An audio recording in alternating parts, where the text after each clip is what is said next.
Just to open up, I'm sending our negotiation team down to the White House to try to finish out the negotiations with the White House. There's a number of places that we are still far apart. I mean, it didn't seem like it'd be this hard.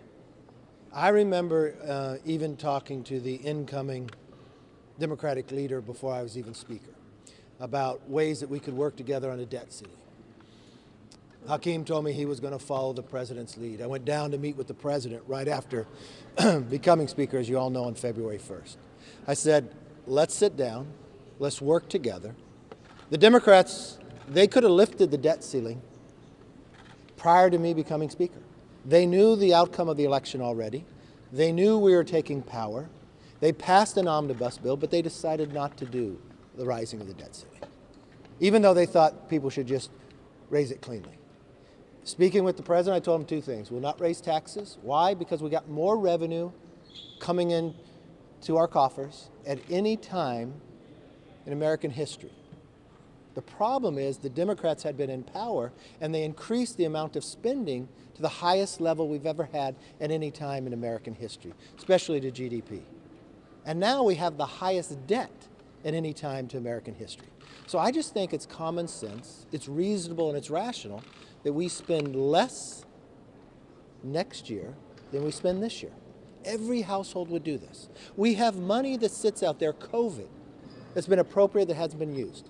We now know the damage that the Democrats have done in the majority when they spent that extra $6 trillion. It brought us inflation, harming every single family, made us more dependent upon China. It created 3 of the largest 4 bank failures in American history in the last couple months. We cannot continue down this path. But the president waited 97 days, not even to talk to me. He could have spoken to me and said we were wrong on other angles, but he didn't. And now we're 8 days away from Biden having to default. I don't want that to happen. That's why the Republicans in the House in April lifted the debt ceiling with common sense, sensible things. They're pulling the COVID money back. Work requirements, they let people go back to work, help our supply chain, make us less dependent on China, and more importantly, people working, then they're paying into Social Security and Medicare, making those 2 entities stronger. And then making us stronger in our energy field where we're cutting the red tape, where we could build things in America again, putting people back to work. That's reasonable, that's rational, but it sits in the Senate. But if the president waits too long, he can always take that up. You said, yes. you said finish the negotiations. Has there been appreciable progress over the last Look, 24 there's hours? differences. We know where it's at. You have to spend less than you spent last year. That's not that difficult to do. But in Washington, somehow, that is a problem. They have increased spending with the Democrats in the majority on discretionary spending by more than 33%. No household's been able to afford to do that.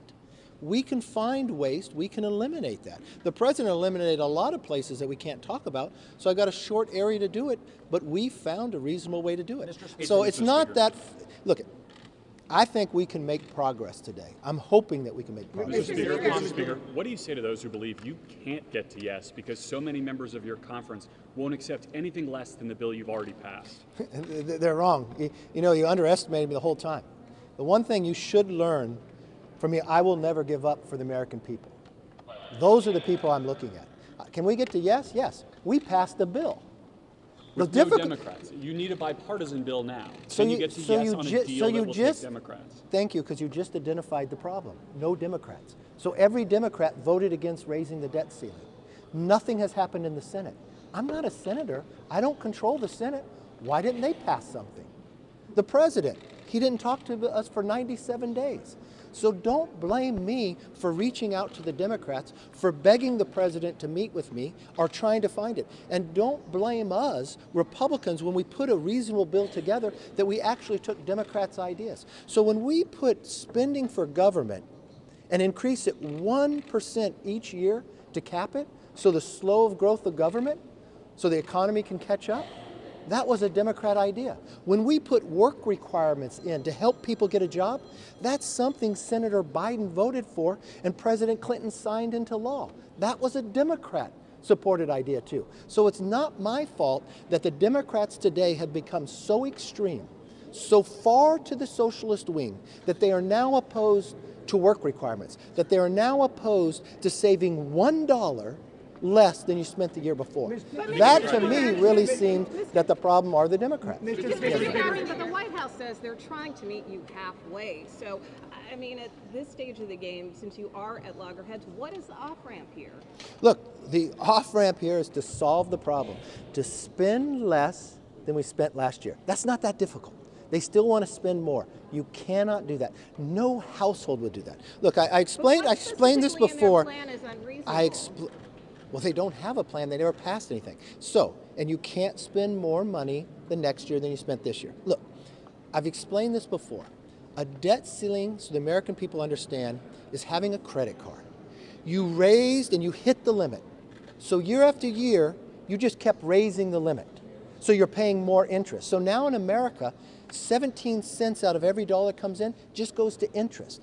But now you owe so much on your credit card. You have to pay it. But you owe more than you make in the entire year. So now for America, we owe more on our debt than our whole economy is worth, 20% more.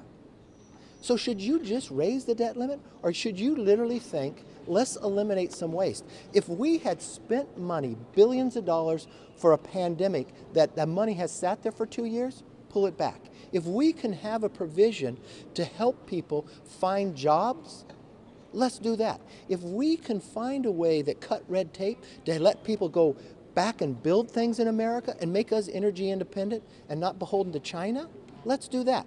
That's all we're asking. We're being reasonable. Yes. The fact that you're going to need Democratic votes, probably in the House, definitely in the Senate, you have a Democrat in the White House. Why not offer a single concession beyond saying we're not going to default? We've offered a lot of concessions. The cap on the spending is a Democrat idea. The work requirement was a Democrat idea. I can't help it if the Democrats have become so extreme and now is a party of Bernie Sanders than the party where Joe Biden was elected. Joe Biden is the president of the United States. He is the head Democrat. But if AOC and Bernie Sanders is going to run their party, that's not my fault. I'm not even sure Bernie Sanders is a registered Democrat. Speaker, if the president does not agree to exactly what you want, are you willing to blow past this? Okay, first of all, your premise of your question is all wrong. When have I ever said you have to agree to 100% of what I want? All I've ever said to the president from February 1st, let's talk. There's only a couple things I will not do, Mr. President. I will not raise taxes. Why? Because we are bringing more revenue in, even to the GDP, not just to the 50-year average, but the history of America. Only 2 other times have we brought in 20% of the GDP, 1944 and 2000. I will not put a clean debt ceiling on the floor. Why? Because we've spent more than we've ever spent before and we have the highest debt than we ever had before. I just don't think that's right. But no, let me finish the question. And then I said to the president, but everything else is on the table. For 97 days, he wouldn't talk to me. So we passed the bill. We're not getting everything in our bill. I'm negotiating with the president. We passed a bill that raised the debt ceiling. If I did what you're saying, we wouldn't be talking. But I sit, and I'm sitting and sending our negotiation team down with theirs, their team is highly respected on both sides of the aisle. They know this House and Senate well, and I know together. And maybe you discounted me too. I didn't win Speaker on the first vote. It took 15 rounds. And you know what? I think we're stronger for it. And it's probably we didn't solve this problem on the first negotiation, but it took us 97 days. I firmly believe that we'll be able to get there. Yes, sir. Your negotiators yesterday said that the concession Democrats were getting was to raise the debt ceiling. So within the room there, what concession are you willing to give in order to save the economy? I'm willing to make America stronger, to curb inflation, less dependency on China, and spend less than we spent the year before. Because you know what? When we're elected, the power is loaned to us from the American public. Who's representing them? It's not my responsibility to represent the socialist wing of the Democratic Party. If the Democrat socialist wing and Bernie Sanders cared so much, they would have passed the bill. They would have done something on the border. It is not my fault they won't take action.